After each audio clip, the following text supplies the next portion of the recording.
আসসালামু আলাইকুম বন্ধুরা। বিভিন্ন এলাকায় সম্প্রতি ছেলে ধরা চক্র নিয়ে নানা ধরনের খবর ও গুজব ছড়াচ্ছে। এর ফলে মানুষের মধ্যে একটা অযথা আতঙ্ক ও সন্দেহের পরিবেশ তৈরি হচ্ছে। অনেক ক্ষেত্রে দেখা যাচ্ছে নিরীহ মানুষদেরও সন্দেহের চোখে দেখা হচ্ছে, যেটা মোটেও কাম্য নয়। তাই আপনাদের সকলের কাছে আন্তরিকভাবে অনুরোধ, আপনারা কোনো মানুষকে সন্দেহের চোখে দেখবেন না।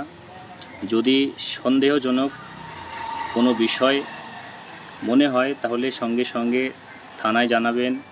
পুলিশ প্রশাসন আছেন, তারা সে বিষয়টা যাচাই করবেন, তারা সেই পরিপ্রেক্ষিতে ব্যবস্থা নেবেন। আর অযথা কোনো গুজব ছড়াবেন না। কোনো পোস্ট বা খবর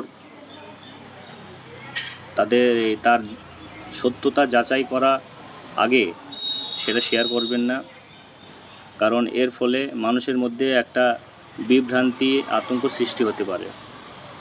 তাই সতর্ক থাকুন, ভালো থাকুন।